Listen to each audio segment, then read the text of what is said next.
Baik, apa kabar semuanya hari ini? Baik. Oke, baik.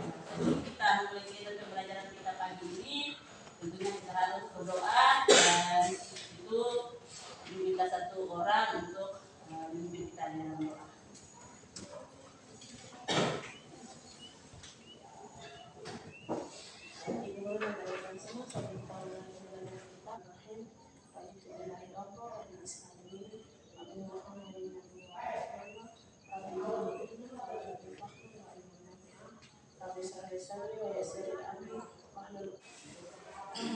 Menggunakan alat sifat pemangkulan dan pembiasan cahaya oleh cermin dan juga lensa ya.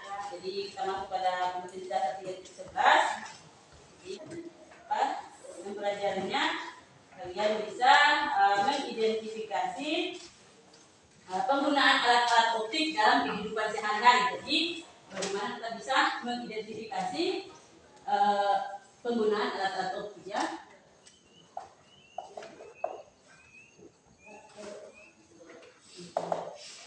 Dalam kita gelombang bunyi dan gelombang cahaya. Nah, yang bisa kita lihat itu gelombang apa? Bunyi. Gelombang bunyi atau gelombang cahaya? Gelombang cahaya. Kalau kita mau melihat gelombang, alat apa yang akan kita gunakan? Apa yang kita gunakan untuk bisa melihat? Oh, di sana tuh ada gelombang laut, ada gelombang tali. Apa yang bisa kita gunakan untuk melihat? Mata. Di sini ada yang tidak punya mata? Punya. Semua punya mata toh? Tapi Tuhan itu luar biasa. Dia menciptakan manusia itu dengan gelombang cahaya ya. Nah, ada beberapa alat yang akan kita gunakan dalam mempelajari optik. Nah, alat optik itu bekerja jika ada cahaya, jika ada lensa. Di mana ada lensa? Ada. Toh? Kira-kira ada yang tahu fungsi lensa itu apa?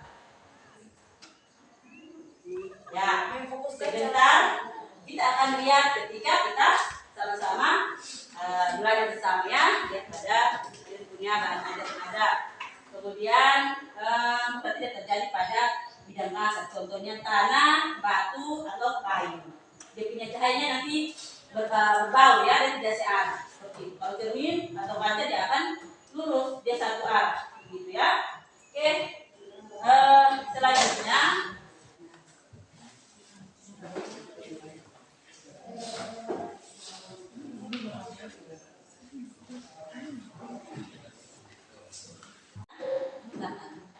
waktu dan kesempatan diberikan.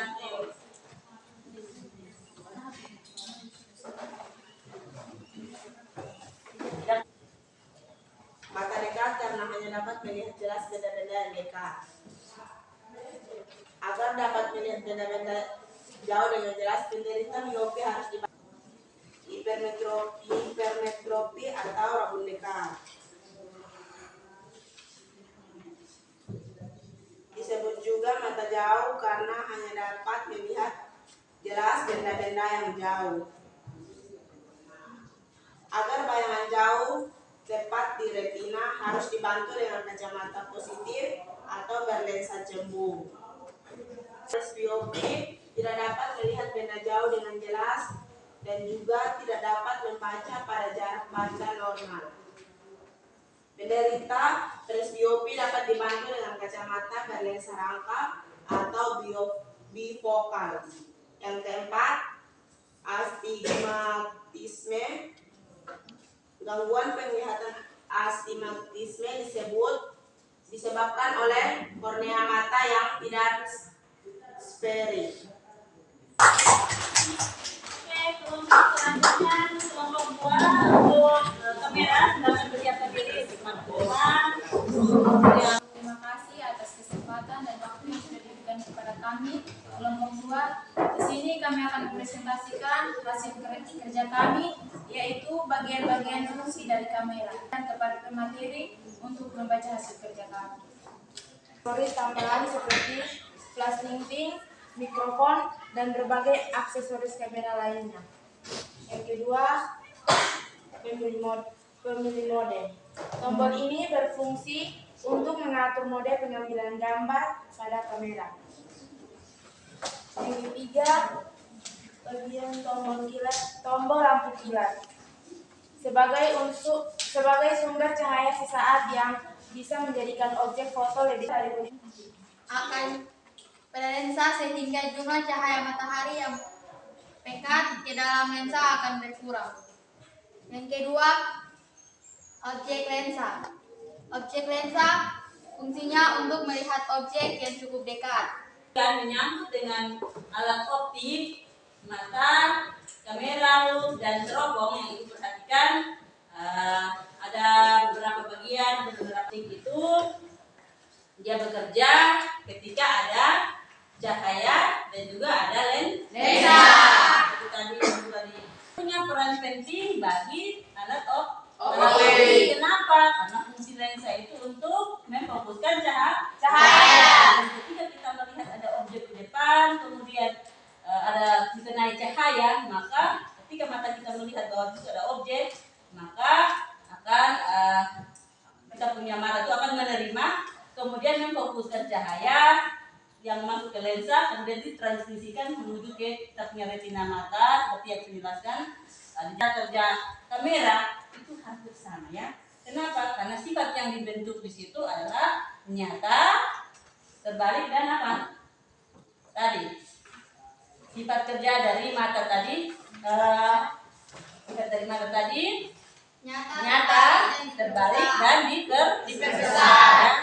Jadi ketika kita lihat objeknya ada di situ, tentu dia bukan dia punya orangnya yang masuk ke dalam kita punya mata, tapi dia punya bayangan. Yang kita lihat di situ memang objeknya nyata seperti itu. Atau gangguan seperti yang ditanyakan mata seseorang bisa lihat. Jadi ada bisa lihat ke langit, ada yang bisa lihat ke langit, toh? Ini terjadi saat kapan? Hujan. Ya, habis hujan. Kenapa harus ada pelangi di atas? Kesimpulan yang saya ambil di pembelajaran hari ini sebagai bahan refleksi kita menyangkut dengan pembelajaran kita hari ini, ternyata mata manusia itu merupakan objek yang paling sempurna. Kalau ada mata kita bisa melihat. Dulu kan orang dan kamera itu hanya kamera yang dulu pakai pustel, pakai cahaya, kemudian pakai itu film. Nah, jadi kalau cahaya kemudian ditekan begini filmnya tidak bisa cahaya dan film. Jadi kan kalau buka ya orang kamera manual ya. Lain yang dapat dilakukan yaitu mengembangkan ilmu pengetahuan dan teknologi. Jadi sudah ibu perhatikan, mulai dari kalian diskusi, kalian maju presentasi, kemudian menjawab pertanyaan-pertanyaan yang ada, tentu semua kelompok sudah bagus. Nah, ada satu kelompok yang dari awal ibu perhatikan itu memiliki kemampuan buat kelompok satu ya. Mereka punya kalian punya prestasi ke depan. Baik. Sejarah perkembangan mikroskop. Jadi buatlah makalah tentang sejarah perkembangan mikroskop. Karena mikroskop yang kita pelajari sekarang hanya itu saja. Karena banyak temuan yang menemukan berbagai macam mikroskop, maka silakan kalian cari dia punya sejarah perkembangan. Kita masuk pada sifat cahaya, yaitu pada pembiasannya, lanjutan pembiasan. Karena tadi sudah ada firman Tuhan sampaikan hari ini, selama pagi kita menutup kita punya kegiatan pembelajaran hari ini dengan doa. Bismillahirrahmanirrahim. Wal asri innal insana lafi khusr illa allazina amanu wa amilus solihati wa tawassaw bil haqq wa tawassaw bis sabr. Amin.